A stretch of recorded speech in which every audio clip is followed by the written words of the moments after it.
D'ailleurs, c'est bien précisé dans l'ouvrage que je mentionne, où le philosophe Pierre Pellerin est interviewé par Adèle von Rett, qui lui dit: peut-être pouvons-nous établir une résonance entre le sens aristotélicien de l'amitié et le contexte contemporain, qui est celui dans lequel nous parlons.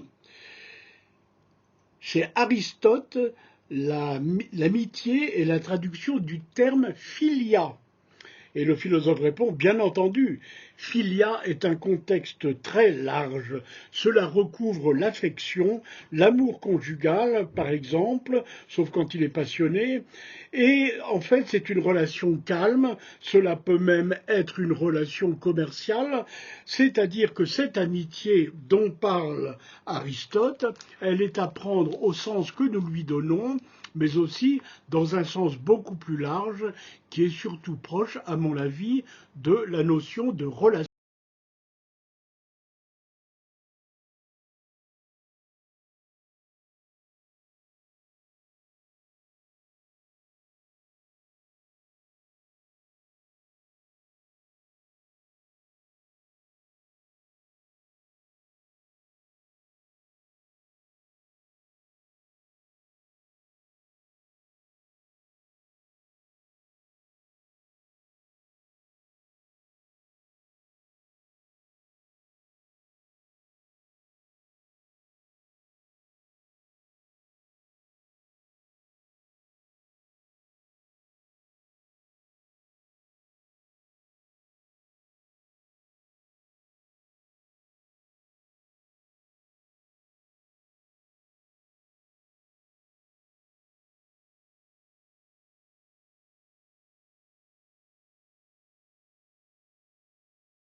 Voilà quelques petites choses à savoir sur ce que dit Aristote à propos du bonheur.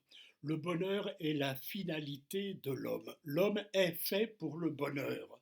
Par conséquent, c'est un souhait universel, mais en même temps, eh bien, chacun se fait une idée particulière du bonheur, ce qui complique la question.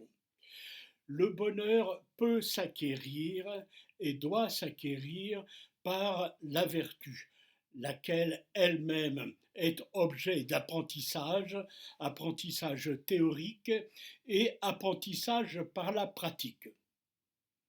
Mais n'oublions pas que nous sommes dans une démarche d'initiation à la philosophie et que le bonheur a été pris comme un prétexte pour découvrir un certain nombre de philosophes qui ont construit cet immense édifice intellectuel qu'est la philosophie. Donc il s'agit maintenant d'examiner ce que d'autres philosophes et d'autres écoles philosophiques ont dit à ce sujet.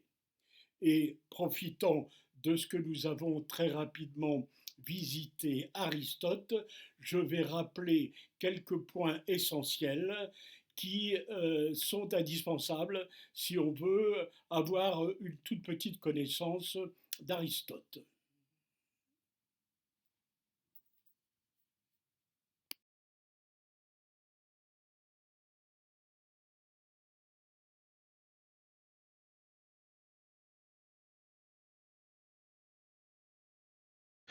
Les quelques petites choses que nous avons dites sur Aristote ne doivent pas faire oublier que son œuvre est immense.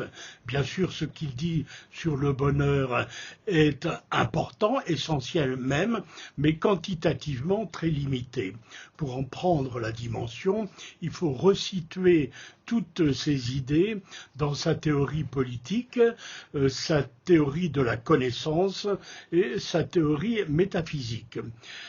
C'est un auteur absolument immense et je renonce à le résumer.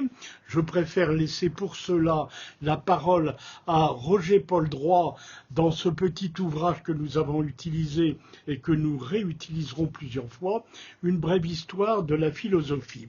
Et voici ce qu'il dit. Ce qu'il dit, c'est qu'il ne peut pas lui-même, en quelques pages, tout dire de ce qu'il faudrait. Une brève présentation semble une mission impossible. Comment caractériser un philosophe dont la pensée concerne tous les registres du savoir de son temps? Comment aborder ces dizaines de traités où se succèdent et souvent se répondent logique et métaphysique, physique et sciences naturelles, éthique et politique?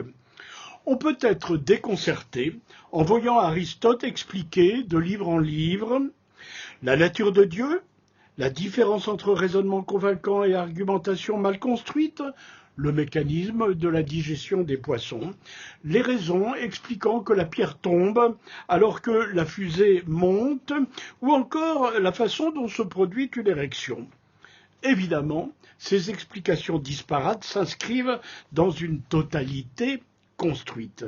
Les différents registres ne sont jamais disjoints.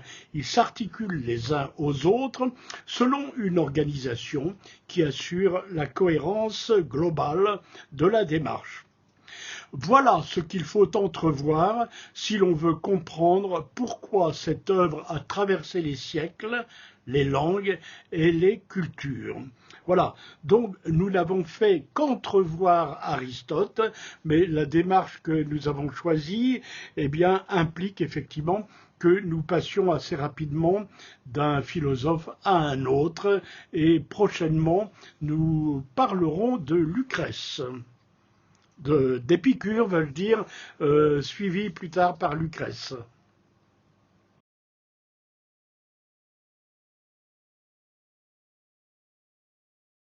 N'hésitez pas, comme d'habitude, à consulter l'article de Wikipédia, qui est très long, mais que vous pouvez voir en plusieurs fois et revoir.